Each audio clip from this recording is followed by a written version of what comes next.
আসসালামু আলাইকুম। সবাই কেমন আছেন? আশা করি সবাই ভালো আছেন। আজ আপনাদের জন্য নিয়ে এসেছি গল্পের চতুর্থ পর্ব। আশা করি গল্পটি আপনাদের ভালো লাগবে। তাহলে চলুন শুরু করা যাক। আমার হাতে থাপ্পড় খেয়ে তমাল হিংস্র বাঘের মতো ফুঁসতে থাকে। আমার কথাগুলো হজম করতে পারলেও এখন মনে হচ্ছে আমার থাপ্পড় দুটো হজম করতে পারিনি। হঠাৎ সে আমাকে ধাক্কা দিয়ে বিছানায় ফেলে দিল। তবে আমার ওড়নার এক মাথা এখন ওর হাতে ধরা আছে। এবার আমি ভয় পেয়ে গেলাম। আমি কাপা কাপা গলায় বললাম, দেখুন, ভালো হবে না বলে দিচ্ছি। আমি কথাগুলো শেষ করা মাত্রই ফাহিম রুমে এসে তমালের শার্টের কলার ধরে ঠাস করে দুটো থাপ্পড় লাগিয়ে দিল। এরপর শাশুড়িমা রুমে এসে বলে, ফাহিম, ওকে এক্ষুনি আমার বাড়ি থেকে বের করে দে। আপন বুঝে ঘরে কাল সাপ পুষেছি। তমাল বুঝতে পারলো ও ধরা পড়ে গেছে। তারপরও নিজেকে বাঁচাতে সে বলে, ভাইয়া, বিশ্বাস করো, আমি কিছু করিনি। তোমার বউ আমার কাছে এসেছে। ফাহিম আরও একটা তমালকে কষিয়ে থাপ্পড় মেরে বলে, ইভাকে আমি কয়েকদিন ধরে চিনলেও ওকে আমি ভালো করে জানি ও কেমন মেয়ে। অন্যের উস্কানিমূলক কথা শুনে বউকে অবিশ্বাস করব, এত বড় বোকামি আমি করব না। ইভাকে তুই আমাদের বাড়িতে প্রথম দিন এসে থেকেই উত্ত্যক্ত করা শুরু করেছিস, সেটা আমি প্রথম দিন থেকেই বুঝেছি। তারপরও কিছু বলিনি, কারণ আমি চেয়েছিলাম ইভা নিজে থেকে আমাকে সবকিছু ভরসা করে বলুক, কিন্তু সে বলেনি। অবশেষে ও আমাকে আজকে অফিস থেকে আসার পর তোর ব্যাপারে বলে। এরই মধ্যে মা বলে, শুধু তুই না, ইভা আমাকেও বলেছে, কিন্তু ও আমাকে বারণ করেছে কিছু বলতে, যাতে ওকে হাতে নাতে ধরতে পারি। তমাল নিজেকে বাঁচাতে আবার বলে, তোমরা আমাকে মিথ্যে অপবাদ দিচ্ছ। বিশ্বাস করো, আমি ভাবির সাথে তেমন কিছুই করিনি। ফাহিম বলে, করবি কি করে শুনি? তুই খারাপ কিছু করার আগেই তোর খারাপ উদ্দেশ্য ধরতে পেরেছি। সকালে ডাইনিং টেবিলে ওর পায়ের উপর তুই পা রেখেছিস বলেই ও তোকে লাথি মেরেছে। সেই রাগ পুষে রেখেছিস তুই। কখন ওকে একা পাবি সে অপেক্ষায় ছিলি। আর আজকে যখন ইভা আমাকে সব বলে দিয়েছে, তাই আমি বলেছি এক গ্লাস পানি নিয়ে তোর রুমে আসতে, কারণ এই সুযোগ তুই কখনোই হাতছাড়া করবি না। তাই হলো, তুই ইভাকে নিজের রুমে একা পেয়ে তোর রাগ মেটাতে চাইলি, এবং আমিও তোর আসল রূপ দেখার জন্য বাহিরে অপেক্ষা করেছিলাম। তমাল বলে, বাহ বাহ বাহ, আমার থেকে দেখি তুমি বেশি পাকা খেলোয়াড়। আমাকে যে এতক্ষণ এত জ্ঞান দিলে, তাহলে তুমি কেন প্রথম ভালোবাসা ভুলে এই মেয়েকে নিয়ে আছো? এত সহজে সব ভুলে, পুরনো ভালোবাসা ভুলে কয়েকদিনের চেনা এই মেয়েটা তোমার কাছে আপন হয়ে গেল? এতক্ষণ চুপ করে থাকলেও আমি এবার আর চুপ থাকতে পারলাম না। স্বামীর অপমান কোনো মেয়ে সহ করে না। তাই আমি বললাম, এই মানুষটা তার ভালোবাসার মানুষকে ঠকিয়ে আমাকে নিয়ে থাকছে না। এমনকি এক মুহূর্তের জন্য ঈশা আপুকে ভুলেনি। তার ভাগ্যে ভালোবাসার মানুষ বেশি দিন ছিল না। শুধুমাত্র তার বাচ্চাদের জন্য আমাকে বউ করে এই বাড়িতে এনেছে। তাই বলে আমার স্বামীকে যে কেউ এসে অপমান করবে, সেটা আমি সহ করব না। তবে একটা কথা মনে রেখো, আমার স্বামীর নামে আরেকটা খারাপ কথা বললে জিভ টেনে ছিঁড়ে ফেলবো। ততক্ষণে শাশুড়ি মা তমালের সব ব্যাগ গুছিয়ে এনে ওর গায়ে ছুঁড়ে মেরে বলে, আমার বাড়ি থেকে বের হ। তারপর ফাহিম দরজা খুলে ওকে ঘাড় ধাক্কা দিয়ে বের করে দিল। মা নিজের রুমে চলে গেল। রাতে কারো খাওয়া হলো না। ফাহিম রুমে এসে বারান্দায় গিয়ে সিগারেট টানতে শুরু করে। তমালের কথায় কষ্ট পেয়েছে সেটা খুব ভালোভাবে বুঝেছি। সিগারেটের গন্ধে বাচ্চাদের কষ্ট হবে, তাই ওদের মায়ের রুমে দিয়ে এসে ফাহিমকে বললাম, নিজেকে এত কষ্ট দিয়ে কি লাভ হয় বলুন তো? আপনার যে দুটি মেয়ে আছে সেটি ভুলে যান কেন? ওদের নিয়ে সময় কাটান, দেখবেন তাতে আপনার কষ্ট কমে যাবে। ফাহিম আমার কথার উত্তর না দিয়ে প্যাকেট থেকে আবার একটা সিগারেট বের করে জ্বালালো। আমি আবার বললাম, আমার কোনো ভুল হয়ে থাকলে আমাকে ক্ষমা করে দেন বা আমাকে শাস্তি দেন, তাতে আমার কোনো আপত্তি নেই। তবুও নিজের ক্ষতি করবেন না। আমি, মা, মাহিরা, মাইশা, সবার ভরসা আপনি। আপনাকে কষ্টে থাকতে দেখলে আমাদের কষ্ট হয়, সেটা কি বোঝেন? আমার কথা শুনে ফাহিম বলে, তুমি অনেক ভালো মেয়ে, কিন্তু তোমাকে আমার মনে হয়তো কখনো জায়গা দিতে পারবো না। একটা সময় তোমার মনে হবে তুমি আমাকে ছেড়ে চলে যাবে। তখন কি সত্যিই তুমি চলে যাবে? আমি বললাম, দুজন মানুষ এক ছাদের নিচে বসবাস করলে তাদের মধ্যে ভালোবাসা হবেই, তাই চলে যাওয়ার কোনো প্রশ্ন আসে না। ফাহিম বলে, আমার ভালোবাসার কথা বাদ দাও, মাহিরা, মাইশা কি তোমাকে মেনে নিতে পারবে? আমি বললাম, যদি কখনো আমার মেয়েরা আমাকে চলে যেতে বলে, নয়তোবা ওদের মায়ের অভাব পূরণ করতে না পারি, তাহলে সত্যি চলে যাব, কিন্তু আপনি চলে যেতে বললে যাব না। ফাহিম বলে, তোমার কথাটা আমি ঠিক বিশ্বাস করতে পারছি না, কারণ তুমি তোমার ভালোবাসার মানুষকে ছেড়ে দিয়েছ, তার প্রতি তোমার কোনো অধিকার খাটাতে পারোনি। আর সেই তুমি কি পারবে আমার দেওয়া কষ্ট সহ করে থাকতে? আমার বিশ্বাস হচ্ছে না। আমি একগাল হেসে বললাম, আপনার প্রতি অধিকার খাটাবো, দেবেন নাকি? ফাহিম বলে, না না, আমার প্রতি কেন অধিকার খাটাবে? আমি বললাম, বারে, আপনি তো আমার স্বামী, আপনার প্রতি তো আমার সবচেয়ে বেশি অধিকার। ফাহিম বলে, সে যাই হোক, এখন ঘুমোতে যাও। আমি বললাম, জানেন, আপন মানুষ কষ্ট দিয়ে কথা বললে তখন সেটা কলিজায় গিয়ে ব্যথা লাগে। এই বলে আমি মায়ের রুমে চলে গেলাম। আমাকে দেখে মা বলে, তুমি এসে ভালো করেছো, দেখো না ওরা আমার কাছে ঘুমোচ্ছে না। আমি বললাম, মা ওদের নিয়ে আমি আপনার সাথে ঘুমোবো। মা বলে, কেন মা, ফাহিমের সাথে কি তোমার রাগারাগি হয়েছে? আমি বললাম, না মা, উনি কিছু বলেনি, এমনি আপনার সাথে ঘুমোবো। মা বলে, তবুও তুমি তোমার রুমে গিয়ে ঘুমাও। আমি বললাম, আপনার মেয়ে যদি বায়না করতো আপনার সাথে ঘুমানোর জন্য, তাহলে কি ফিরিয়ে দিতেন? আসলে মাকে একটু ইমোশনাল ব্ল্যাকমেল করলাম, কারণ ফাহিমকে এখন থেকে আমি প্রতি পদে পদে বোঝাবো জোর করে কখনো সবসময় অধিকার খাটানো যায় না। মা বলে, আচ্ছা তোমরা আমার সাথে ঘুমাও। আমিও আর কিছু না বলে বাচ্চাদের নিয়ে মায়ের পাশে শুয়ে পড়লাম। ওদিকে ফাহিম বারান্দা থেকে রুমে এসে অনেকক্ষণ ধরে অপেক্ষা করে আছে আমাদের জন্য। যখন দেখলো আমরা আসছি না, তখন সে ভাবনায় পড়ে গেল, কি ব্যাপার, ইভা বাচ্চাদের নিয়ে এখনো আসছে না কেন? কোনো উপায় না পেয়ে ফাহিম রুম থেকে বেরিয়ে বাসার অন্য রুমগুলো খুঁজে দেখে, সেখানে আমি আবার ঘুমাইনি তো। সব জায়গা চেক করে অবশেষে মায়ের রুমের কাছে আসে। এসে দেখে মায়ের রুমের দরজা একটু খুলে রাখা আছে, আর একটু একটু করে কথা শোনা যাচ্ছে। ফাহিম বলে, তাহলে কি ইভা মায়ের রুমে আছে? এই বলে ফাহিম দরজার কাছে এসে বলে, মা তুমি কি ঘুমিয়েছ? মা বলে, না, ভেতরে আয়। ফাহিম রুমের ভেতরে এসে বলে, ওরা কি তোমার কাছে ঘুমোবে? মা বলে, হ্যাঁ, অনেক রাত হয়েছে, তুইও রুমে গিয়ে ঘুমা। মায়ের কথা শুনে চোখ লাল লাল করে আমার দিকে তাকিয়ে বলে, এই বলে রুম থেকে বেরিয়ে হন হন করে উপরে চলে গেল। আমি বেশ বুঝতে পারলাম বেজায় রেগে আছে আমার উপর। থাকুক রেগে, তাতে আমার কি? আমি কিন্তু ঘুমাইনি, কেন জানি না ঘুম আসছে না। আজকে রাতে যে ফাহিমেরও ঠিকমতো ঘুম হবে না সেটা খুব ভালো করে জানি, তাও মায়ের রুমে ঘুমালাম। সকাল সকাল উঠে ব্যাগ গুছিয়েছি, বাচ্চাদের খাইয়ে দিয়ে রেডি করে মায়ের কাছে রেখে এসে নিজে রেডি হওয়ার জন্য রুমে গিয়ে দেখি ফাহিম রুমে নেই, হয়তো ওয়াশরুমে গিয়েছে। এদিকে ড্রেসিং টেবিলের উপর হেজাব বাঁধার পিন রেখেছিলাম, কিন্তু সেটা এখন খুঁজে পাচ্ছি না, জানি না কোথায় গেছে। তার জন্য হেজাব পরা হলো না, তাই ওড়না ভালো করে মাথায় পেঁচিয়ে নিয়েছি। ফাহিম ওয়াশরুম থেকে বেরিয়ে আমার দিকে তাকিয়ে বলে, এরকম ওড়না পেঁচিয়ে রেখেছো কেন? হেজাব পরো। আমি বললাম, পরবো না। ফাহিম বলে, কেন পরবে না? আমি বললাম, হেজাব বাঁধার জন্য যেসব পিন লাগে সেগুলো খুঁজে পাচ্ছি না। ফাহিম বলে, ওগুলো তো আমি ফেলে দিয়েছি, এমনভাবে আমার হাতে ঢুকে গিয়েছিল যে রক্ত বের হয়েছে। আমি বললাম, হবেই তো, পারেন তো শুধু সিংহর মতো গর্জন করতে, আর কিছু পারেন নাকি? ফাহিম রেগে গিয়ে বলে, কি, আমি সিংহ? তাহলে তোমাকে এক্ষুনি ছিঁড়ে খাবলে খাবো। আমি বললাম, আহা, রেগে যাচ্ছেন কেন? আমি কি সেটা বলেছি নাকি? ফাহিম বলে, তোমার উপর এমনিতেও মাথা গরম আছে, এখন নতুন করে মাথা গরম করো না। আমি বললাম, কেন, আমি কি করেছি? ফাহিম বলে, রাতে মায়ের রুমে ঘুমানোর কি দরকার ছিল? জানো না আমার মেয়েদের ছাড়া ঘুম হয় না? আমি বললাম, অধিকার খাটিয়ে মেয়ে বউকে নিয়ে আসতেন, তাহলেই তো হতো। এর কোনো উত্তর ফাহিমের কাছে নেই, তাই সে কথা ঘোরানোর জন্য বলে, আমাদের রওনা দিতে দেরি হয়ে যাচ্ছে কিন্তু। আমি বললাম, জানি তো, উচিত কথা বললে কথার উত্তর থাকে না। আমি আর কথা না বাড়িয়ে রুম থেকে বেরিয়ে গেলাম। তারপর মা আর মেয়েদের নিয়ে গাড়িতে বসলাম। ফাহিমের পাশের সিটে আমি বসেছি। শাশুড়ি মাকে বলেছিলাম সামনে বসার জন্য, কিন্তু তিনি এক কথায় না করে দিলেন। মা বলে, তুমি সামনে বসো, আমি বাচ্চাদের নিয়ে পেছনে বসছি। মায়ের কি উদ্দেশ্য আমি সেটা খুব ভালো করেই জানি। মা তো আর জানে না তার ছেলে খুবই একরোখা, মচকাবে কিন্তু ভাঙবে না। যাই হোক, আমরা বসার পর ফাহিম গাড়ি স্টার্ট করে দিল।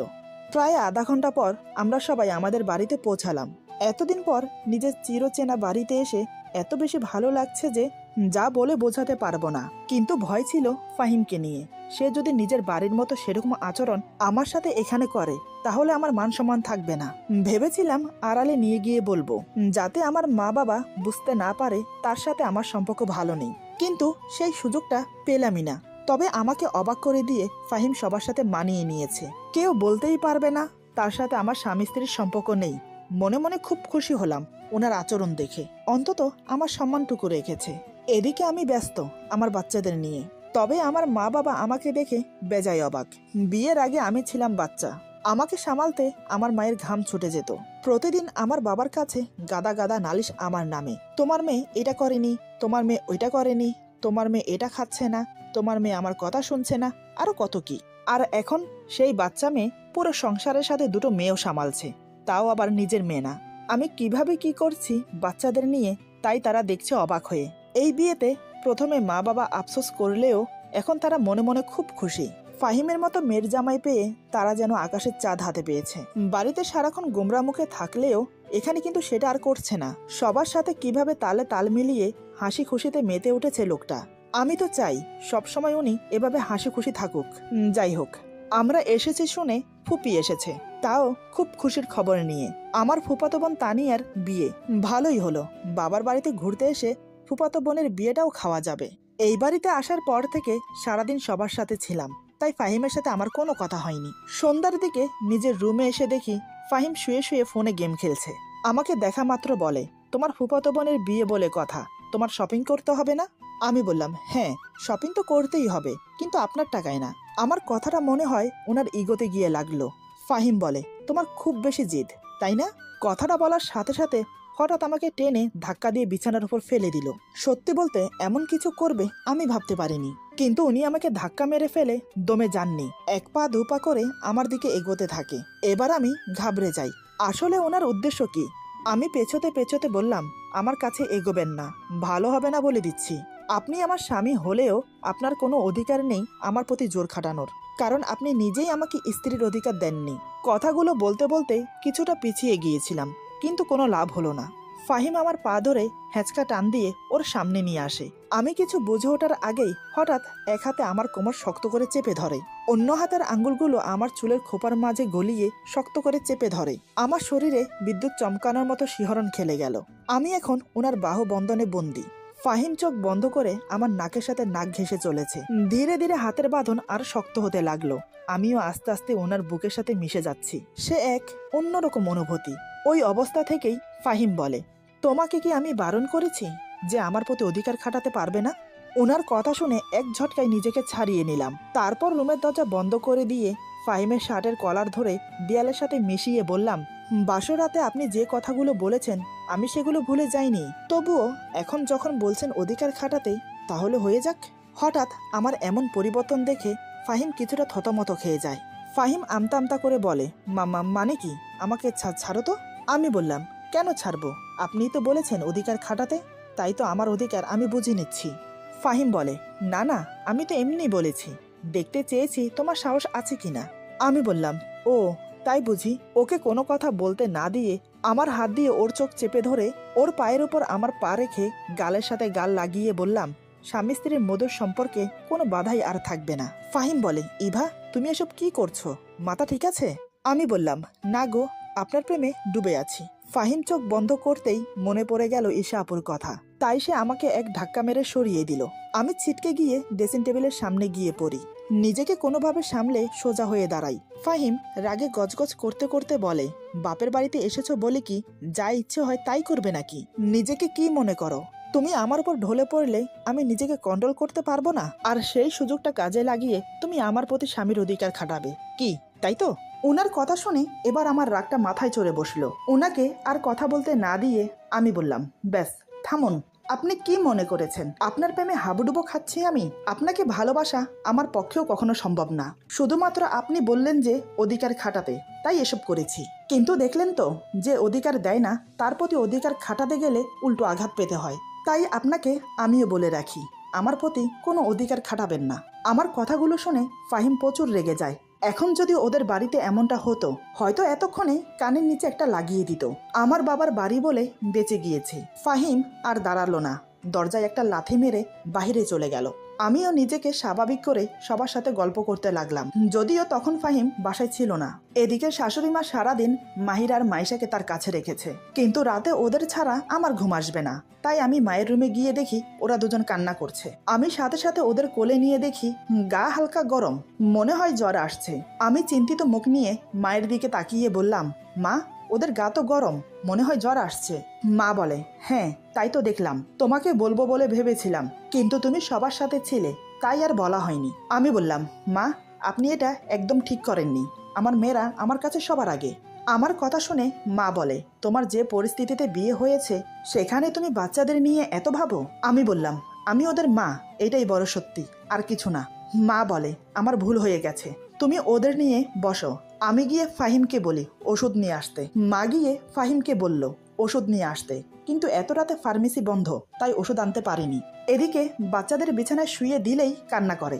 তাই আমি মাহিরাকে কোলে রেখেছি আর মা মাইশাকে কোলে রেখেছে। মা সারাদিন অনেক কষ্ট করেছে দেখে ফাহিম মাইশাকে কোলে নিয়ে মাকে ঘুমোতে পাঠালো। মা চলে যাওয়ার পর দুজনে চুপ করে বসে আছি। অনেকক্ষণ পরে নীরবতা ভেঙে ফাহিম বলে, এই একটা কথা বলবো? আমি বললাম, বলুন।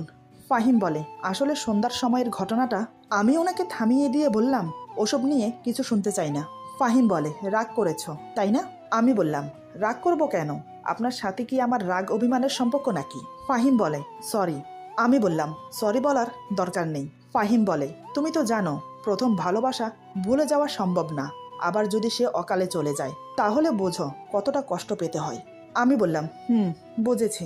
তানিয়ার বিয়েতে আমাদের যাওয়ার দরকার নেই, এখানে 2 দিন থেকে বাসায় চলে যাব। ফাহিম বলে, কেন যাবে না? তুমি না গেলে তানিয়ার খারাপ লাগবে তো। আমি বললাম, আমার মেয়েদের থেকে কারোর বিয়েতে যাওয়া বেশি গুরুত্বপূর্ণ না। ফাহিম বলে, আমার উপর রাগ করে এরকম সিদ্ধান্ত নিয়েছ? আমি বললাম, মোটেও না। আমার মেয়েদের ভালোর জন্য আমি সবকিছু করতে পারি, কেউ পাশে থাক বা না থাক আমার মেয়েরা আমার পাশে সব সময় থাকবে, এটা আমার বিশ্বাস। ফাহিম বলে, আচ্ছা ঠিক আছে, তুমি যা বলবে তাই হবে। ফাহিম আমার সাথে আর কোনো কথা বাড়ালো না, আমিও কোনো কথা বললাম না। মেয়ে দুটো অসুস্থ হওয়ার কারণে সারা রাত ঘুমোতে পারিনি। সকালে ওষুধ খাওয়ানোর পরে বাচ্চাদের জ্বর কমে যায়। 2 দিন আমাদের বাড়িতে থেকে শ্বশুর বাড়িতে চলে এলাম। এই 2 দিন ফাহিমের সাথে প্রয়োজন ছাড়া তেমন কোনো কথা বলিনি। আসলে ওনার থেকে দূরত্ব বজায় রাখার চেষ্টা করছি, তাই কম কথা বলে এড়িয়ে যাওয়াই ভালো। এভাবে প্রায় বেশ কয়েকদিন কেটে গেল। একদিন মায়ের কাছে শুনলাম ফাহিমের ভাই রিফাত পড়াশোনা শেষ করে আজকে নাকি দেশে ফিরছে, সেজন্য অনেক রান্নাবান্না করতে হয়েছে। রিফাত পড়াশোনার সূত্রে লন্ডনে থাকতো। দুপুরে রান্না শেষ করে ওর জন্য আমরা ওয়েট করছি। দুপুর ঠিক 1:30টার সময় কলিং বেলের শব্দ শুনে মা গিয়ে দরজা খুলে দেখে রিফাত এসেছে, সাথে করে একটা মেয়েকেও নিয়ে এসেছে। রিফাত মায়ের পায়ে সালাম করে বলে, সরি মা, তোমাদের না জানিয়ে বিয়ে করেছি, আমাদেরকে ক্ষমা করে মেনে নাও। রিফাতের মুখে এই কথা শুনে মা খুব কষ্ট পায়। মা বলে, তোর কি একটাবার আমাদের জানানোর দরকার ছিল না? বল। রিফাত কিছু বলতে যাবে তার আগেই মেয়েটি পাশ থেকে বলে, রিফাত আমাকে বলে দাও আমরা কোন রুমে থাকবো, আমার অনেক মাথা ব্যথা করছে, কাউকে বলো আমার জন্য চা বানিয়ে রুমে নিয়ে আসতে। তখন কিন্তু ফাহিম ছিল না, সে রুমে আছে বাচ্চাদের কাছে। আমি শাশুড়ি মায়ের পাশে দাঁড়িয়ে আছি। মেয়েটির কথা শুনে আমিও বেশ অবাক হলাম, তবে কিছু না বলে চুপচাপ দাঁড়িয়ে আছি। কিন্তু মা মেয়েটির কথা শুনে রেগে মেগে আগুন হয়ে গেল। মা রিফাতকে উদ্দেশ্য করে বলে, তোর বউয়ের সাহস তো কম না, আমার বাড়িতে আসতে না আসতেই চা বানাতে হুকুম করে। মায়ের কথার উত্তরে মেয়েটি বলে, আপনি বোধহয় আমার শাশুড়ি মা তাই না? তাহলে উনি তো আমার জন্য চা বানাতে পারে। মেয়েটি আমাকে উদ্দেশ্য করে বলে।